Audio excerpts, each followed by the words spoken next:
I came home from my business trip without telling anyone. I found my sick husband in the room, alone and with a fever. But my daughter was in the living room, laughing loudly with her husband. She didn't even care. So I walked right into the middle of their party and made her regret it immediately. I'm glad to have you here. Follow my story until the end, and comment the city you're watching from so I can see how far my story has reached.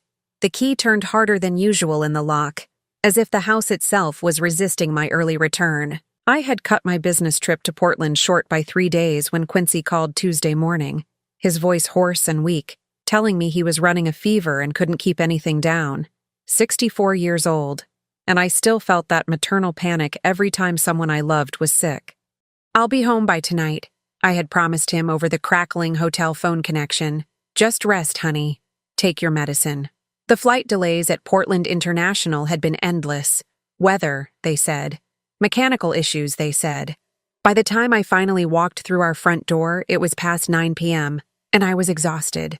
My small suitcase wheels clicked against the hardwood floor as I pulled it behind me, expecting to find Quincy asleep, and Arden maybe reading in the guest room where she'd been staying to help care for her father. Instead, I heard laughter.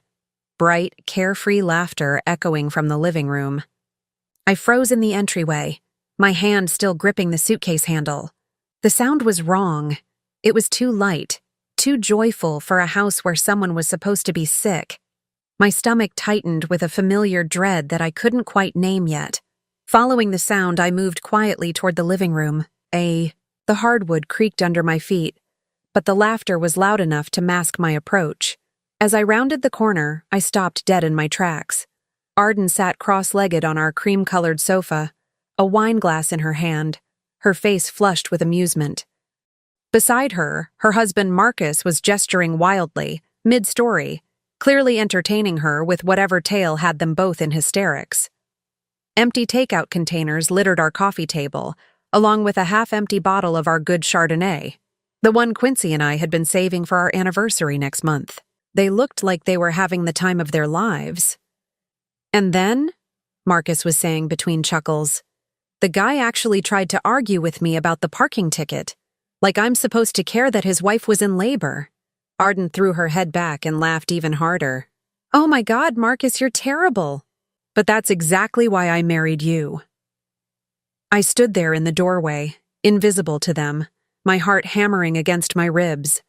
Where was Quincy? Where was my sick husband who couldn't keep food down 12 hours ago? Excuse me, I said, my voice cutting through their merriment like a blade. Both heads snapped toward me, their expressions shifting from joy to surprise to something that looked almost like guilt. Almost. Mom! Arden exclaimed, setting down her wine glass with a sharp clink. You're back early. I thought you weren't coming home until Friday. Quincy's sick, I said slowly, my eyes scanning the mess they'd made of our living room. Remember? That's why I came home. Marcus cleared his throat and stood up, smoothing down his shirt. Hey there, Ethel. How was Portland? I ignored his question. Where is your father, Arden? Something flickered across her face. Annoyance, maybe, or inconvenience. He's sleeping. Has been for hours. The fever broke around dinner time, so we figured we'd grab some food and relax a bit. You know how exhausting it is, taking care of sick people. Taking care of sick people. The words hit me like a physical blow. I looked at the takeout containers again, counted them. 2. Just 2. My throat felt tight. Did you get him anything to eat? Any medicine? Arden waved her hand dismissively. Mom, he said he wasn't hungry. You can't force someone to eat when they're nauseous. But even as she spoke, I could see it in her eyes. That same look she'd had as a child when she'd been caught in a lie. Defiant, slightly bored, as if my questions were an inconvenience she shouldn't have to endure. I should check on him, I said, already turning toward the hallway. Mom, really, he's fine, Arden called after me. Don't wake him up.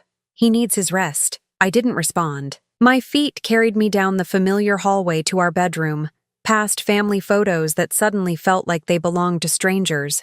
The door was slightly ajar, and I pushed it open gently. The sight that greeted me made my heart stop. Quincy lay in our bed, still wearing the same pajamas he'd had on when I left 3 days ago. The sheets were tangled around his legs, damp with sweat. His face was flushed and pale at the same time, and even from the doorway, I could see his chest rising and falling too rapidly. On the nightstand sat a glass of water, completely full, untouched. The pill organizer I'd filled before leaving was exactly where I'd left it. Tuesday's compartment still full of his blood pressure medication and vitamins. "Quincy?" I whispered, moving closer to the bed. His eyes fluttered open, unfocused and glassy. "Ethel, you're home?" "Yes, honey, I'm home.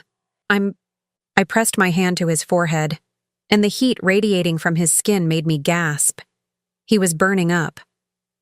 "When did you last take your temperature?" He tried to sit up but couldn't manage it. Tuesday? Maybe Wednesday morning?" Arden said not to worry about it. "Tuesday. He'd been running a fever for days without monitoring it." "Have you eaten anything today?" Quincy's laugh was weak and bitter. "Arden brought me some crackers this morning. Said that was enough for someone with stomach problems." Crackers. While she and Marcus were downstairs eating Chinese takeout and drinking our anniversary wine. I helped him sit up, supporting his back with pillows. "Let me get you some water. And we need to check your temperature properly." As I moved around our bedroom, gathering the thermometer and fresh water, I could hear Arden and Marcus in the living room, their voices lower now, but still relaxed, still untroubled. The sound of their casual conversation felt like nails on a chalkboard. When I returned to Quincy's side with the digital thermometer, his temperature read 103.2 degrees. He'd been fighting a serious fever for 3 days while our daughter entertained her husband downstairs. "Ethel," Quincy said quietly, his hand finding mine.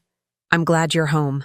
The simple relief in his voice, the way he squeezed my fingers like I was his lifeline, broke something inside me.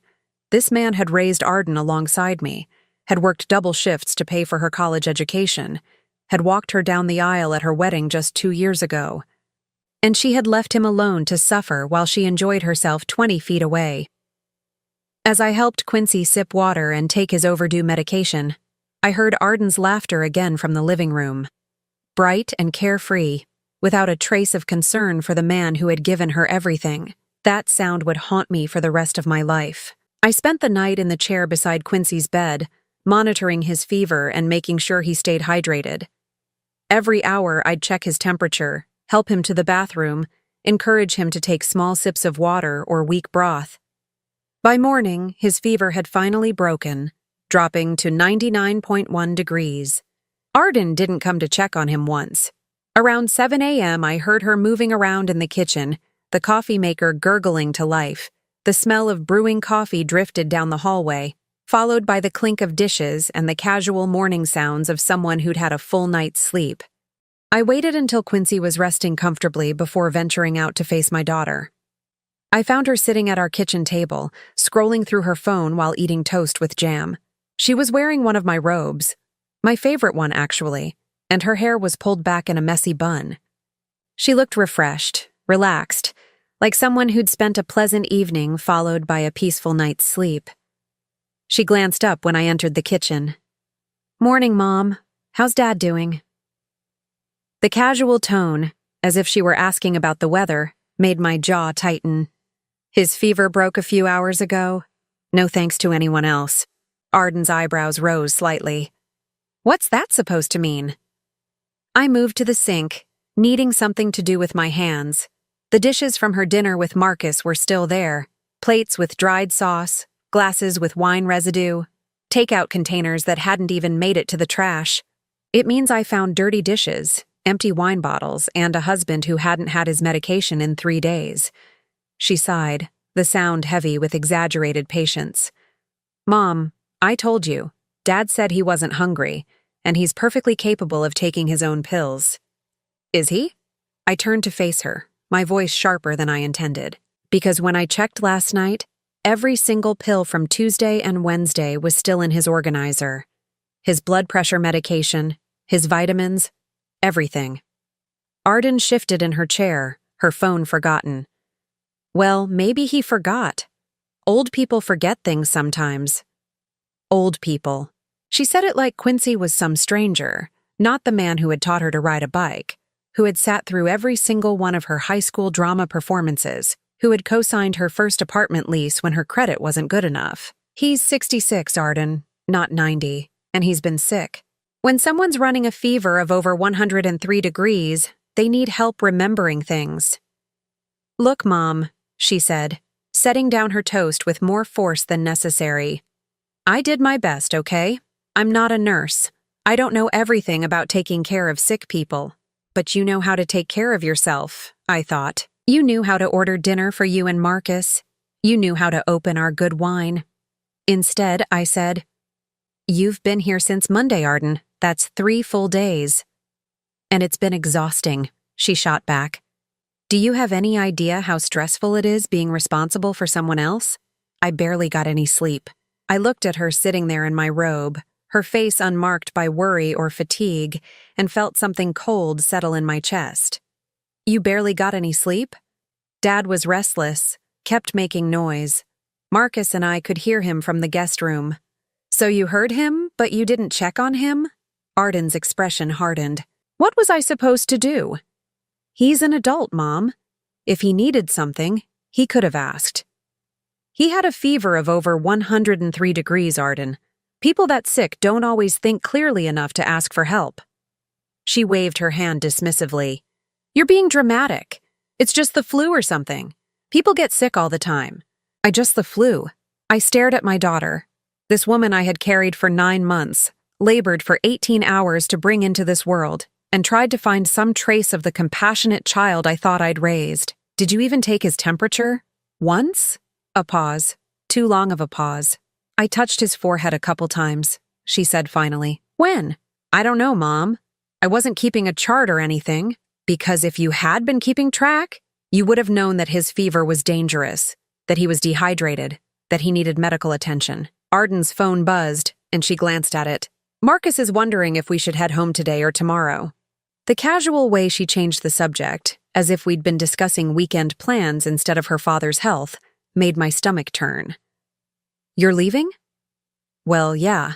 Dad's better now, right? And you're home. There's no reason for us to stay. No reason to stay. I repeated her words slowly, tasting their bitterness. Your father has been seriously ill for 3 days. And now he's better. Thanks to me watching him while you were off on your business trip. Thanks to her. I almost laughed at the audacity of it. Arden, when I walked in last night, you were drinking wine and laughing with Marcus, while your father lay in bed with a dangerous fever. You hadn't given him his medication, hadn't checked his temperature, hadn't even made sure he was drinking water. Her cheeks flushed slightly, but her voice remained defiant. I was taking a break. Even caregivers need breaks, Mom. A break that lasted 3 days? That's not fair. What's not fair is leaving your sick father alone so you could entertain your husband. Arden stood up abruptly, the chair scraping against the kitchen floor. I don't have to listen to this. I came here to help, and this is the thanks I get? You came here to help? The words came out harsher than I intended, but I was past caring. What exactly did you help with? I stayed here. I kept an eye on Dad. I made sure he didn't. I don't know, fall down the stairs or something. While ordering Chinese food for yourself and opening our anniversary wine? Her face went red. We needed to eat, Mom, and Marcus had a stressful week at work. Marcus had a stressful week. Not Quincy, lying upstairs with a fever that could have put him in the hospital. Marcus, who needed wine and takeout to recover from his stressful week. I looked at my daughter, really looked at her, and saw something that chilled me to the bone. There was no shame in her expression. No guilt, no recognition that she had done anything wrong. Just irritation that I was questioning her. Mom, you're making this into a much bigger deal than it is, she said, her tone shifting to the patient voice she might use with a difficult child. Dad's fine. I took care of him. End of story. But it wasn't the end of the story. As I stood in my kitchen, surrounded by the evidence of her neglect, I realized that this pattern had been building for years. The missed family dinners with convenient excuses, the phone calls that always seemed to come when she needed something. The way she'd grown distant after her wedding as if marriage had given her permission to stop pretending she cared about anyone but herself. I had told myself it was normal, that adult children get busy with their own lives, that family relationships change and evolve, but this wasn't evolution. This was abandonment. And the most terrifying part was that she didn't even seem to realize it. After Arden and Marcus left that morning, with barely a goodbye to Quincy, I spent the day nursing my husband back to health. By evening, his color had returned and he was able to keep down some soup. But as he grew stronger physically, something else began to emerge. Something that would shatter what remained of my faith in my daughter. "Ethel," Quincy said as I helped him back to bed after dinner, "there's something I need to tell you about this week." The hesitation in his voice made me pause. "What is it, honey?" He settled against his pillows, his eyes avoiding mine. "It's about Arden. About why she was really here." A cold knot formed in my stomach. "What do you mean?" "She didn't just come to take care of me while you were gone," he said slowly. "She came because she needed money. Again. The word hit me like a physical blow. I sank into the bedside chair, my legs suddenly unsteady. "How much?" $8,000. $8,000. I closed my eyes, trying to process the number. "For what?" "She said Marcus lost his job last month, that they're behind on their mortgage and car payments. She was crying, Ethel. Said they might lose the house." I thought about Marcus's relaxed demeanor the night before, his expensive watch, the designer purse I'd seen Arden carrying.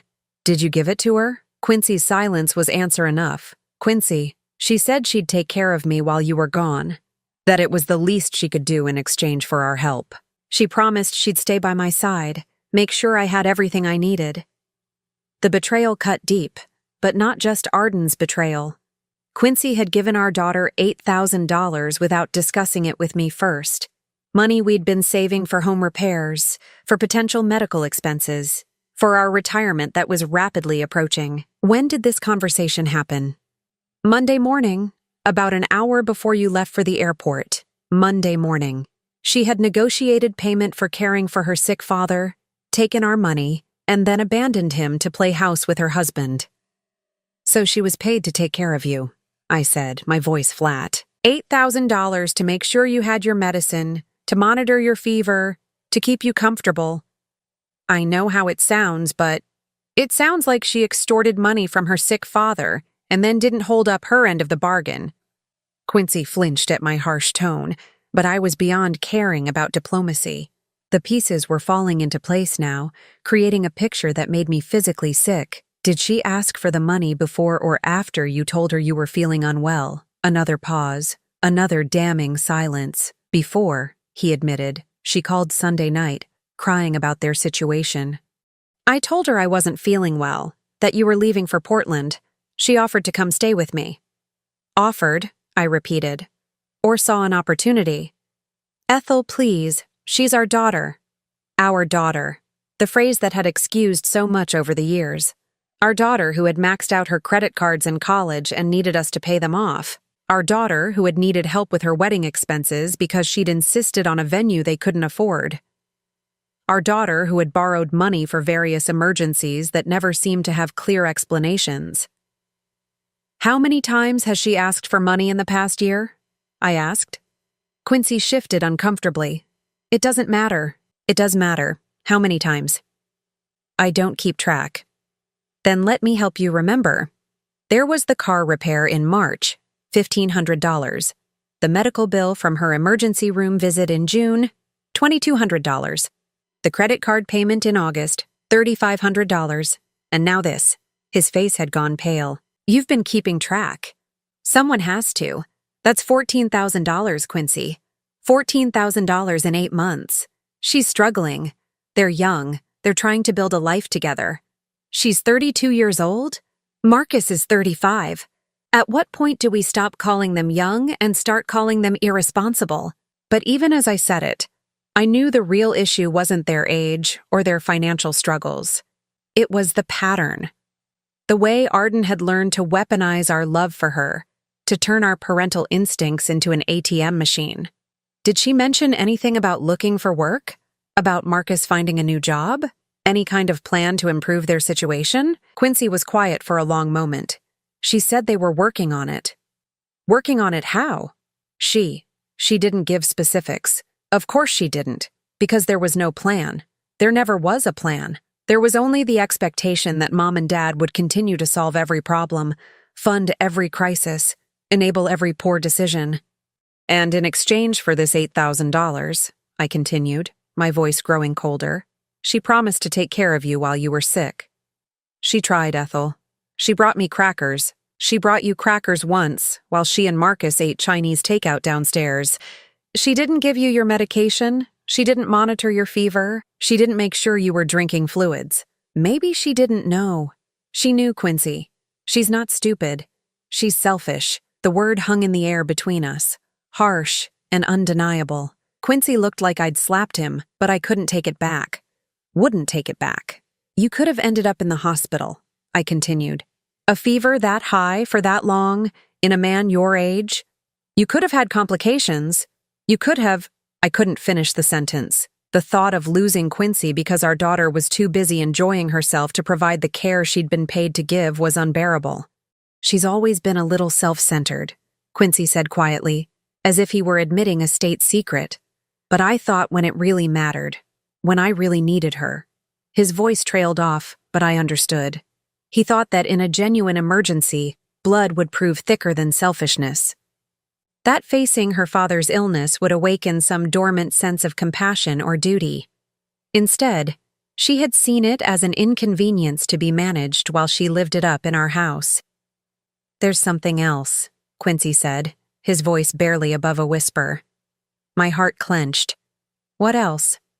Tuesday night, when my fever was really high, I was delirious. I called out for help a few times. I remember being really thirsty, but I couldn't make it to the bathroom to get water. I waited, dreading what was coming next. I heard her talking to Marcus in the hallway. She said I was being dramatic. That old people always exaggerate their symptoms to get attention. The cruelty of it took my breath away. Her sick father, burning up with fever, calling for help, and she had dismissed him as attention-seeking. Did she come check on you? Marcus did, eventually. He brought me a glass of water and helped me to the bathroom. He seemed uncomfortable, like he knew it wasn't right. So Marcus, who barely knew us, had shown more compassion for Quincy than our own daughter. The man she'd been entertaining downstairs had been the one to provide basic human decency. I sat in that chair, holding my husband's hand, and felt something fundamental shift inside me. This wasn't about money anymore. This wasn't about Arden being irresponsible with finances or making poor life choices. This was about character, about the kind of person my daughter had become when she thought no one important was watching. We can't keep doing this, I said finally. Doing what? Enabling her, rescuing her, pretending that this is normal behavior from a grown woman. Quincy squeezed my hand weakly. She's our only child, Ethel. And that's exactly why we've let it go this far. As I helped Quincy settle in for the night, my mind was racing with memories I'd been suppressing for years. The time Arden had missed Quincy's birthday dinner because she'd had a last-minute invitation to a concert. The Christmas she'd shown up 2 hours late because she'd been shopping. The countless phone calls that went unreturned unless she needed something. I had made excuses for all of it. Told myself that different generations showed love differently, that she was busy building her own life, that family relationships naturally evolved as children became adults. But this week had stripped away all my rationalizations. This week had shown me who Arden really was when her father lay suffering and she had to choose between his comfort and her own entertainment. She had chosen herself. She always chose herself. And we had taught her that this was acceptable by never holding her accountable for any of it. The call came 3 days later, just as I was beginning to believe we might have some peace. Quincy was almost fully recovered, sitting in his favorite chair reading the newspaper, when my phone rang with Arden's number. I stared at the screen for several rings before answering. Hi, Mom. Arden's voice was bright and cheerful, as if nothing had happened. How's Dad feeling? Better, I said shortly. Oh, good. I was worried about him. The casual lie slipped from her tongue so easily it made my skin crawl. Listen, I was calling because Marcus and I were thinking of coming by this weekend. Maybe bringing dinner, spending some time with you guys. I could hear it in her voice. The setup. The prelude to another request. What do you need, Arden? Why would you assume I need something? Can't I just want to spend time with my parents? Can you? A pause. When she spoke again, her tone had shifted slightly, becoming more careful. Well, actually, there is one tiny thing. You remember how I told Dad that Marcus lost his job? I remember. Well, it's been harder than we expected to get caught up on everything. The $8,000 Dad gave us helped so much, but we're still struggling with some bills. $8,000 gone in 3 days. I shouldn't have been surprised, but somehow I still was. What kind of bills? I asked. Just the usual stuff. Credit cards, the mortgage, utilities. Adult life is expensive, you know. Adult life. As if Quincy and I had never experienced the challenges of supporting ourselves, paying bills, managing money responsibly. How much are you behind? It's not that much, really. If we could just get help with the mortgage payment this month, $3,200, we'd be able to catch up on everything else. $3,200, on top of the $8,000 she'd already taken. Money she'd been paid to care for her sick father and had instead used to fund her week of entertainment. Arden, we gave you $8,000 5 days ago. I know, Mom, and we're so grateful, but that mostly went to the car payments and credit cards. The mortgage is due Monday, and if we don't pay it, she let the threat hang in the air. The implied consequences. The guilt trip designed to make me feel responsible for their potential homelessness. What did you do with the $8,000? I asked bluntly. I told you. Car payments and credit cards. All of it? A hesitation. Well, we had to eat. And Marcus needed some clothes for job interviews. Clothes for job interviews. I thought about the expensive watch he'd been wearing.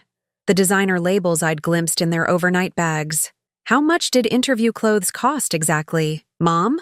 Are you still there? I'm here. So, can you help us with the mortgage? Just this once. And then we'll be back on our feet. Just this once. The phrase she'd used every other time she'd asked for money. The promise she'd broken repeatedly over the past year. Let me ask you something, Arden, I said slowly. Do you remember what you were doing Tuesday night? Tuesday? I don't know. Why? You were drinking wine and laughing with Marcus while your father had a fever of over 103 degrees. Mom, we've been through this. I was taking a break. You were taking a break from the job you were paid $8,000 to do. Paid? Her voice rose indignantly. You make it sound like some kind of business transaction. I was helping my family. Were you? Because from where I stand, it looks like you extorted money from your sick father and then abandoned him to entertain your husband. That's not fair. I stayed with Dad. I made sure he was okay. You made sure he was breathing. That's not the same thing as making sure he was okay. Look, Mom, I don't know why you're being so hostile. All I'm asking for is a little help with the mortgage. It's not like you and Dad can't afford it. And there it was. The entitled assumption that had been lurking beneath every conversation, every request, every crisis that somehow became our responsibility to solve. Not like you can't afford it. Actually, Arden, we can't afford it. What do you mean? I mean that we're 64 and 66 years old. We're supposed to be thinking about retirement, not funding our adult daughter's lifestyle. Lifestyle? Her voice was sharp now, defensive. We're struggling, Mom. This isn't about lifestyle. This is about survival. Then maybe you should consider downsizing, getting a smaller place you can actually afford. We shouldn't have to downsize. We work hard. We deserve to live comfortably. Work hard. Marcus had been unemployed for a month, and as far as I knew, Arden hadn't held a steady job since before her wedding. What exactly is your plan for getting back on your feet? I asked. Marcus has some interviews lined up. And I'm looking into some opportunities, too. What kind of opportunities? Just different things. The job market is tough right now.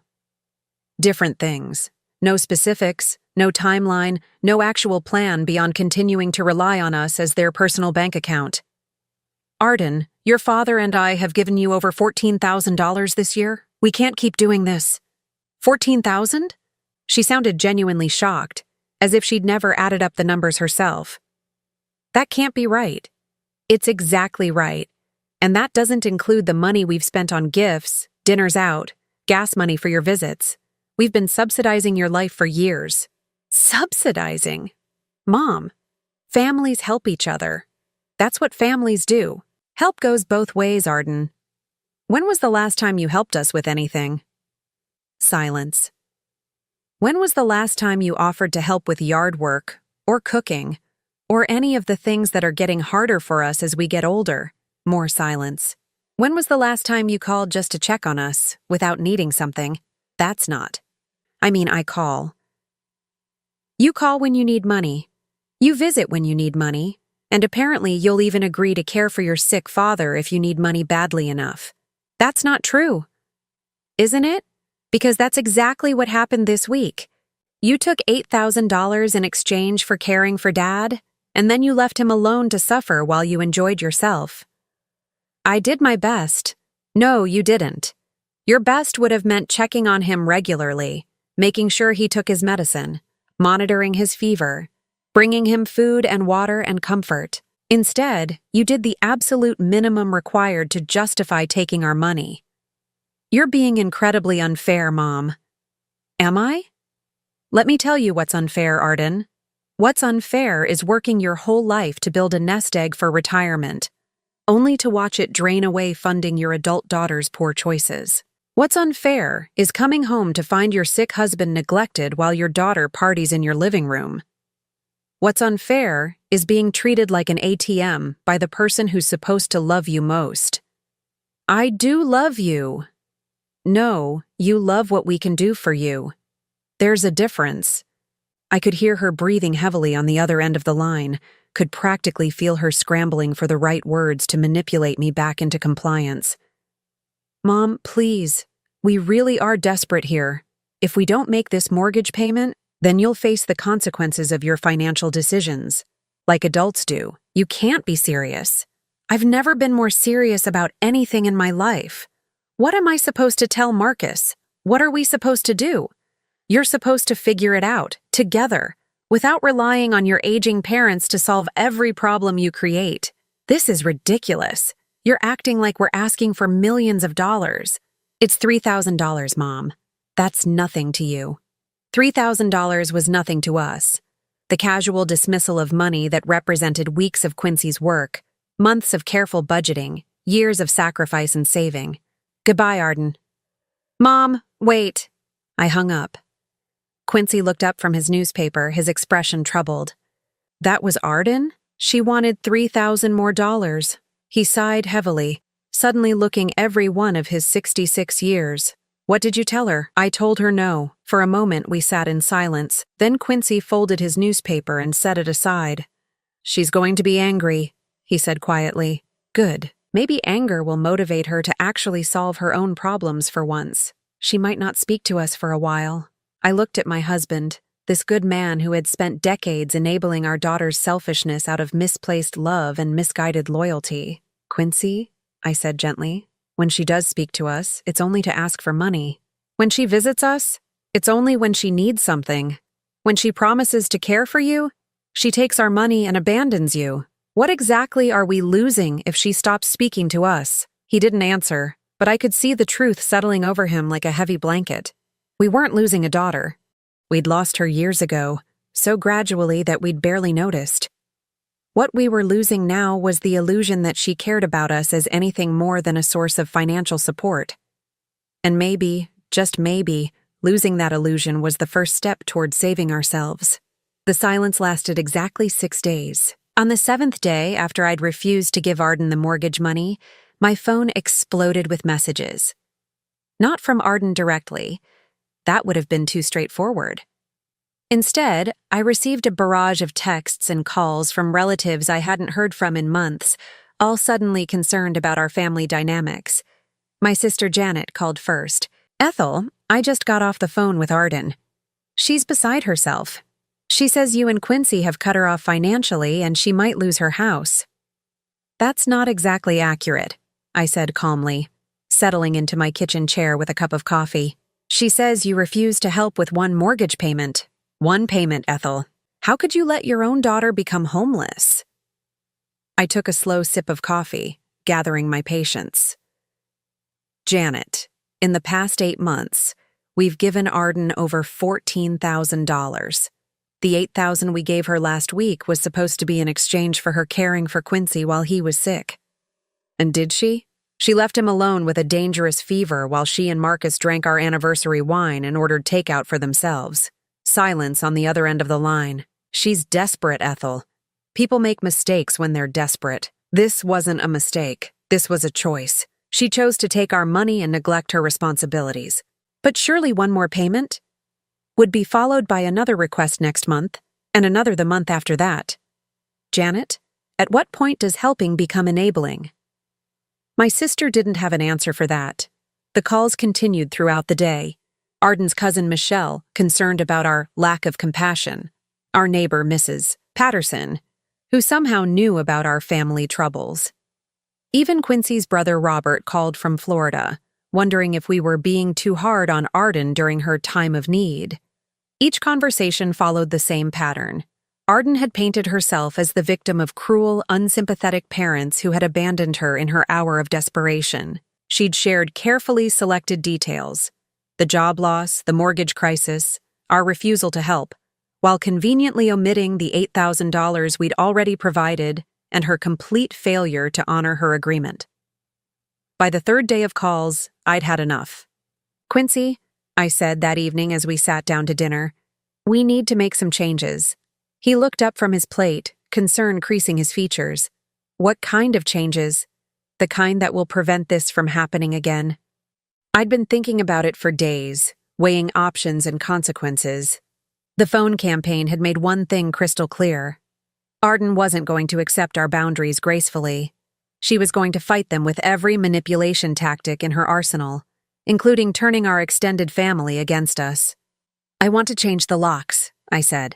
Quincy's fork paused halfway to his mouth. The locks? Arden has a key to this house. She's used it to come and go as she pleases, to treat our home like her personal retreat center. I want that to stop. But what if there's an emergency? What kind of emergency? She's never been here for our emergencies, Quincy. She wasn't here when you were sick. She's only here when she has emergencies that require our money. He set down his fork, processing this. What else? I want to remove her from our emergency contact lists. At the bank, at our doctor's offices, everywhere. She doesn't need access to information about our finances or our health if she's not going to act responsibly with it. Ethel, I'm not done. I want to change our wills. That got his full attention. Change them how?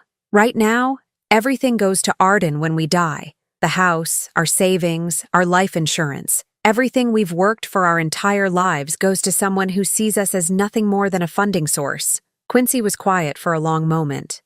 What would you want to do instead? I want to set up a trust, something that will provide for our medical care if we need long-term assistance, with the remainder going to charity after we're both gone. Nothing for Arden? Nothing for Arden. The words hung in the air between us, final and irreversible. I watched my husband's face as he absorbed the implications of what I was suggesting. We were talking about cutting our only child out of our inheritance entirely. She'll contest it, he said finally. Let her. We're both of sound mind, and we have every right to leave our money where we choose. She'll be furious. She's already furious. The difference is, this way we won't be enabling her destructive behavior from beyond the grave. Quincy pushed his food around his plate, thinking, You really think this is necessary? I think it's overdue. Quincy, she took $8,000 from us under false pretenses. Money we needed for our own security, our own future. She essentially defrauded her own parents and then abandoned her sick father. What do you think she'd do with a larger inheritance? We both knew the answer to that. She'd blow through it within months, probably less, and then blame us posthumously for not leaving her more. When would you want to do this? Tomorrow. I already called Attorney Morrison's office and made an appointment for 10 a.m. Quincy raised his eyebrows. You've already set this in motion? I have. The only question is whether you're going to support me or fight me on this. He was quiet for so long, I began to worry he would choose his old pattern of enabling Arden over the hard choices we needed to make. Finally, he reached across the table and took my hand. You're right, he said quietly. It's time. The next morning, we sat in Attorney Morrison's office, going through the legal details of restructuring our entire estate plan. It was more complicated than I'd expected, involving trusts and contingencies and beneficiary designations that made my head spin. But the bottom line was simple. Arden would inherit nothing. Are you certain about this? Morrison asked as we reviewed the documents. This is a significant change from your previous will. We're certain, I said firmly. And you understand that this could potentially be contested? We understand. But we also understand that we have the right to leave our assets to whomever we choose. Of course. I just want to make sure you've thought through all the implications. I looked at Quincy, who nodded encouragingly. Mr. Morrison, our daughter has demonstrated repeatedly that she views us as a source of funding rather than as parents deserving of respect and care. We've decided we don't want to reward that behavior, even after we're gone. He nodded and made some notes. Very well. These documents will need to be signed and notarized, and I'd recommend reviewing them again in a year or two to make sure they still reflect your wishes. As we walked out of the attorney's office, I felt lighter than I had in years. It wasn't that I was happy to be cutting Arden out of our will. It broke my heart that it had come to this, but there was relief in finally taking action, in setting boundaries that couldn't be manipulated or circumvented. How do you think she'll react when she finds out?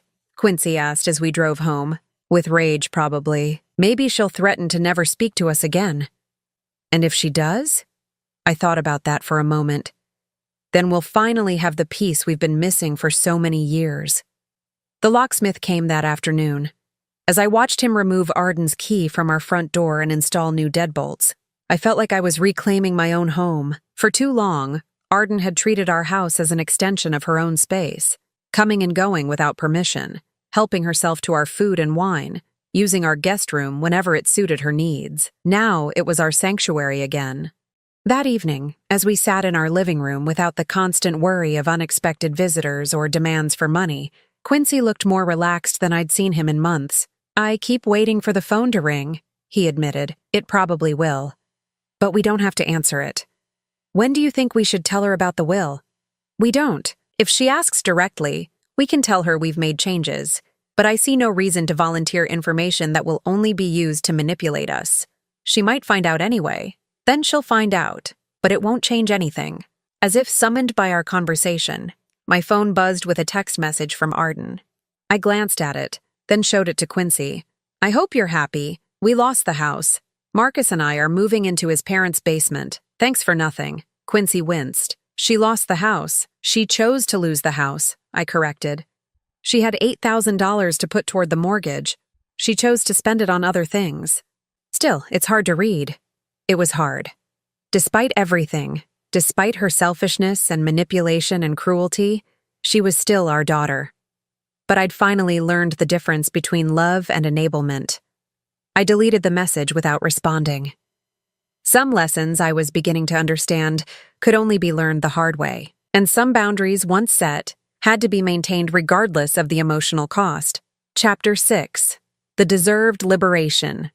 8 months passed in blessed silence. 8 months without desperate phone calls in the middle of the night. 8 months without crisis after crisis that somehow required our immediate financial intervention. 8 months without the constant underlying stress of wondering what Arden would need next, what excuse she would manufacture, what guilt trip she would deploy to extract more money from us. For the first time in years, Quincy and I lived for ourselves. We took the cruise to Alaska we'd been postponing for 5 years, always finding reasons why we couldn't afford it or couldn't leave town. We renovated our bathroom with money that would have previously gone to Arden's latest emergency.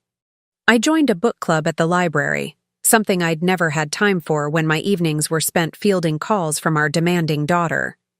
Quincy started volunteering at the local animal shelter, coming home with stories about the dogs he walked and the kittens he socialized. His health had fully recovered from the fever incident, and he seemed stronger and more energetic than he'd been in months. "I feel like I've been holding my breath for years," he told me one evening as we sat on our back porch, watching the sunset. "Like I was always waiting for the next crisis, the next request for help." I understood exactly what he meant. The constant state of alert, always ready to rescue, always prepared to sacrifice our own needs and plans for Arden's latest drama. It had been exhausting in ways I hadn't fully realized until it stopped. "Do you miss her?" I asked. He considered the question seriously. "I miss the daughter I thought she was. I miss the relationship I hoped we could have. But the actual Arden, the one who sees us as an ATM and abandons sick family members? No, I don't miss that at all." It was a brutally honest assessment, and it matched my own feelings perfectly. I mourned the loss of the daughter I'd raised, but I didn't miss the woman she'd become. The test of our new boundaries came on a Tuesday morning in March. I was in the kitchen, enjoying my coffee and reading the newspaper, when I heard a car door slam in our driveway. Through the window, I saw Arden's red sedan, the one we'd helped her buy 2 years ago, parked behind Quincy's truck. She looked different as she walked toward our front door, thinner, more tired, wearing clothes I didn't recognize and a coat that had seen better days. But her posture was the same, determined, entitled, ready to demand what she wanted. The doorbell rang. I didn't move. It rang again, followed by knocking. "Mom? Dad? I know you're home." I saw Dad's truck. More knocking, more persistent this time. Quincy appeared in the kitchen doorway, his expression tense. "Should we answer? Do you want to answer?" He thought about it, then shook his head. "Not really." The knocking continued for another few minutes, then stopped. Through the window, I watched Arden walk around the side of the house, testing doors and windows like a burglar. When she discovered her key no longer worked, she stood in our driveway for a long moment, hands on her hips, clearly frustrated. Then she returned to the front door and began pounding on it with both fists. "Mom! Dad! Open the door! I need to talk to you!" The desperation in her voice was new. In the past, her requests had been delivered with confidence, with the assumption that we would eventually give her what she wanted. This was different. This was panic. "Please, I really need your help this time. Something terrible has happened." Something terrible. The phrase that had opened our wallets so many times before. The magic words that had convinced us to postpone our own needs, to sacrifice our own security, to enable her irresponsibility over and over again. But not anymore. I walked to the front door and spoke through it, my voice calm and clear. "Arden, you need to leave." "Mom, please.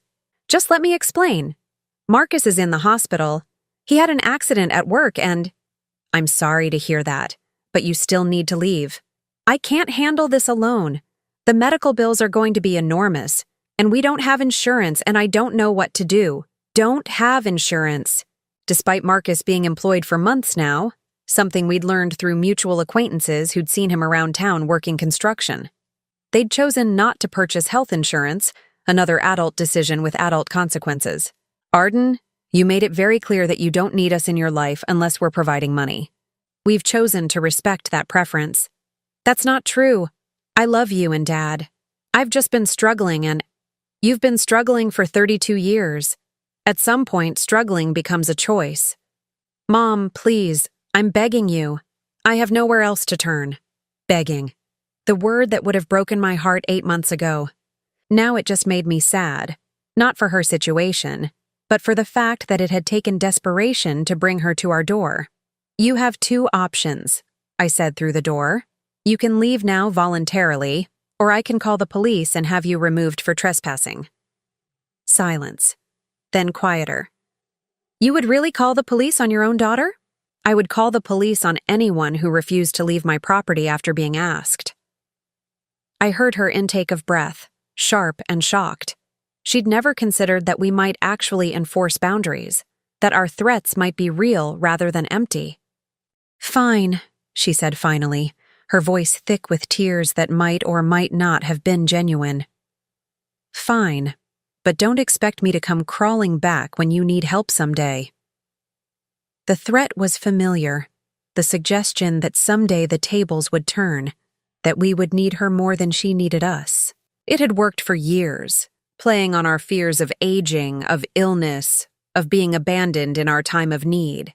But we'd already seen what Arden's help looked like. We'd experienced firsthand her version of caregiving. The idea of depending on her for anything important was more terrifying than the prospect of managing without her. "Goodbye, Arden," I said. I heard her footsteps on the porch, then the car door slamming. The engine started, and she drove away with more speed than was probably safe in our quiet neighborhood. Quincy appeared beside me at the window, watching her taillights disappear around the corner. "How do you feel?" he asked. I examined my emotions carefully. Sadness, certainly. Relief, definitely. But also something else.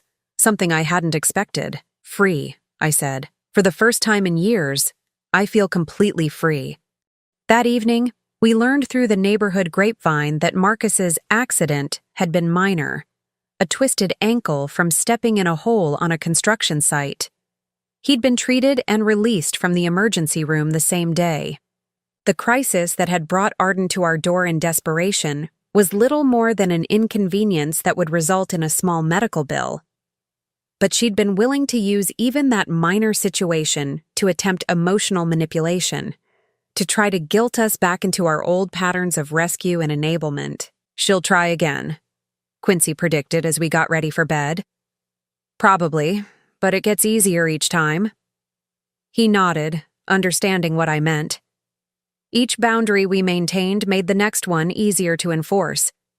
Each time we chose our own well-being over her demands, it became more natural, less fraught with guilt and second-guessing. 6 months later, we received an invitation to Arden's birthday party. It arrived in the mail without any personal note or explanation, as if the past year of silence had never happened. The invitation was for a party at a local restaurant, and it included a registry link for gifts. A registry for a grown woman's birthday party. "Are you going?" Quincy asked after reading it. I considered it briefly, then tossed the invitation in the recycling bin. "No? Are you?" "No." It was that simple. No anguish, no debate, no guilt-ridden phone calls to discuss our decision. We simply chose not to attend an event hosted by someone who had shown us nothing but disrespect and cruelty. Later, we heard through relatives that the party had been sparsely attended. Apparently, Arden's pattern of using people had extended beyond just us, and others had also grown tired of being treated as resources rather than relationships. As I write this, it's been 2 years since that morning when I came home early from my business trip and found my daughter laughing while her father suffered alone. 2 years since I finally acknowledged what Arden had become and made the painful decision to prioritize my own well-being and my husband's dignity over my daughter's endless demands. Those 2 years have been the most peaceful of my adult life. Quincy and I have traveled more, laughed more, slept better, and worried less than we had in decades. Our marriage has strengthened without the constant stress of managing Arden's crises. Our bank account has grown instead of being constantly drained by her emergencies. We've learned to live for ourselves without guilt, to make decisions based on our own needs and desires rather than constantly calculating how they might affect our daughter's opinion of us. Most importantly, we've learned that love doesn't require sacrifice of our own dignity and security. That setting boundaries isn't cruel, it's necessary. That being a good parent sometimes means refusing to rescue your child from the consequences of their own choices. I don't know what the future holds for Arden. I hope she eventually learns to take responsibility for her own life, to build real relationships based on mutual respect rather than financial exploitation. But her growth or lack thereof is no longer my responsibility. My responsibility now is to myself, to my husband, and to the peaceful life we've finally claimed for ourselves. And for the first time in years, that feels like enough. Now I'm curious about you who listened to my story. What would you do if you were in my place? Have you ever been through something similar? Comment below. And meanwhile, I'm leaving on the final screen 2 other stories that are channel favorites, and they will definitely surprise you. Thank you for watching until here.